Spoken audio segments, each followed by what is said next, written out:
डर सबको लगता है। कोठरी का भारी दरवाजा अपने आप चरमराते हुए खुला और माया को अंधेरे के अंदर फेंक दिया गया। दरवाजा धड़ाम से बंद हो गया और चारों तरफ फिर से वही मौत जैसा सन्नाटा छा गया। माया अब उस काल कोठरी में कैद थी।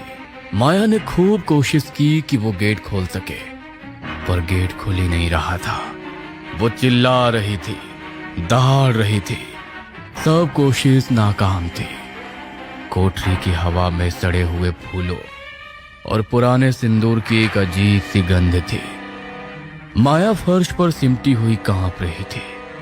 तभी कोने में एक मिट्टी का दिया अपने आप जल उठा। उसकी नीली लौ ने दीवारों पर डरावनी परछाइयां बना दी। अचानक उस धुंधली रोशनी के बीच एक सफेद साया उभरने लगा। वो एक औरत थी जिसके बाल कमर तक बिखरे थे। सफेद साड़ी खून के धब्बों से भरी थी और उसकी आंखों की जगह दो काले गड्ढे थे जिनसे खून रिस रहा था। तुम कौन हो? मुझे यहाँ क्यों लाई हो? मैंने तुम्हारा क्या बिगाड़ा है? डर मुझसे नहीं माया, डर उनसे जो ऊपर चैन की नींद सो रहे हैं। मैं सुमन हूं, पीहू की मां, और इस घर की सच्चाई जिसे 8 साल पहले इस कोठरी की दीवारों में चुन दिया गया था। माया के पैरों तले जमीन निकल गई। सुमन की रूह ने हवा में हाथ लहराया और कोठरी की दीवार पर एक दृश्य उभरने लगा। अरे पकड़ इसके हाथ पैर और बांध के ले चल कोठरी में। ये अब दोबारा मां ना बन सके है। क्या करेंगे इसका? एक छोरी जनकर हमारे सर पर लाद दिए इसने। इससे पीछा छूटे तो दूसरी लेकर आऊंगी तेरे लिए, कच्ची उम्र की। मैंने तांत्रिक से बात कर ली है। उसका कहना है कि बलि से ही इस घर के लिए चिराग आएगा। विनय, राघव, इसे बेहोश करके होलिका के अंदर बांध दो। ऊपर से लकड़ी लगाकर होली सजा देंगे। पूरे गांव के सामने अंतिम संस्कार होगा इसका, किसी को खबर ना लगेगी। सुमन चीखती रही, लेकिन राघव और उसकी माँ, भाई विनय और पिता ने उसके हाथ पैर बांधकर सुमन को होली में बांधकर जला दिया। जीते जी नर्क भोग कर मरी हूं मैं। जिंदा जलना क्या होता है समझती हो ना? लेकिन मुझे क्यों मार रही हो? मैंने तो तुम्हारा कुछ नहीं बिगाड़ा। वो तांत्रिक राघव का बाप और भाई से बदला ले चुकी हूं मैं। राघव को मार नहीं सकती क्योंकि उसकी अपनी बच्ची को अनाथ नहीं करना चाहती, और वो बुढ़िया उसे भी माफ कर दिया था। लेकिन मुझे आना ही पड़ा। राघव और उसकी माँ ने फिर से वही षड्यंत्र रचा है। तेरे बांझ होने की खबर लग गई है उन्हें, और अब वो तुझे भी खत्म करके नई बहू लाना चाहते हैं। कल रात होली है माया। कल रात राघव तुझे केसर वाला दूध देगा और वो तेरा आखिरी घूंट होगा। नहीं नहीं, राघव ऐसा नहीं कर सकते। वो मेरे पति हैं। वो किसी का नहीं है माया, उसे सिर्फ बेटा चाहिए।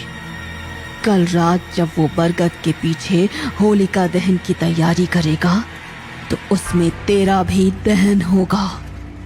अचानक एक जोरदार आवाज के साथ कोठरी का दरवाजा खुला। राघव हाथ में टॉर्च लिए खड़ा था। कमरे में अब कोई रूह नहीं थी, सिर्फ धूल उड़ रही थी। राघव ने माया को बेरहमी से हाथ पकड़कर ऊपर खींचा और कमरे में ले जाकर बंद कर दिया। पूरी रात माया खिड़की से उस बरगद को देखती रही जिसकी शाखाएं अब किसी जल्लाद के हाथों की तरह हिल रही थी। अगली शाम होली का त्योहार शुरू हुआ। विला के बाहर गांव के लोग आग जलाकर नाच रहे थे, पर विला के अंदर मौत का सन्नाटा था। राघव एक चांदी के गिलास में दूध लेकर माया के पास आया। उसकी आंखों में एक अजीब सी ठंडी चमक थी। पी लो माया, होली मुबारक हो। माया ने गिलास हाथ में लिया उसे सुमन की चेतावनी याद आई। उसने चालाकी से दूध कालीन पर गिरा दिया और बेहोश होने का नाटक करने लगी।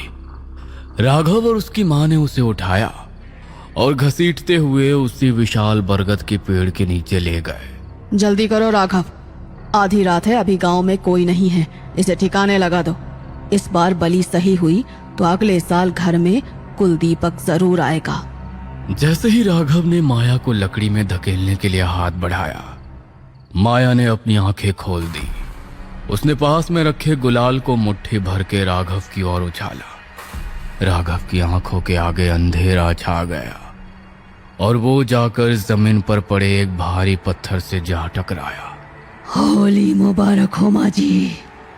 माया ने अपनी मुट्ठी में भरा रंग सास के चेहरे पर मला और उसी के साथ सन्नाटे को चीरती हुई एक भयानक चीख गूंजी। माया की सास के चेहरे से खून बह रहा था। उसका चेहरा मोम की तरह पिघल कर गिर रहा था, मानो किसी ने एसिड उड़ेल दिया हो।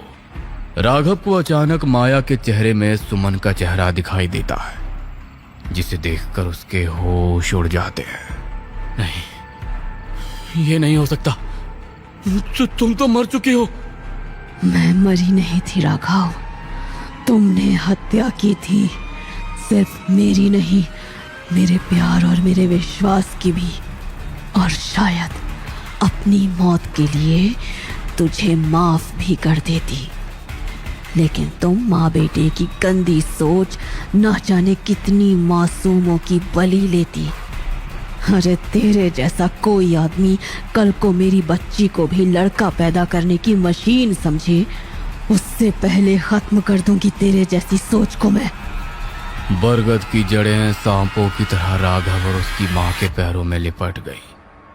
वे दोनों चीखते रहे, पर जड़ों ने उन्हें खींचकर जमीन के अंदर संभाल लिया। माया अपनी बेटी पीहू को लेकर बंगले से बाहर की ओर भागी। जैसे ही वो बाउंड्री के पास पहुंची, उसने पीछे मुड़कर देखा।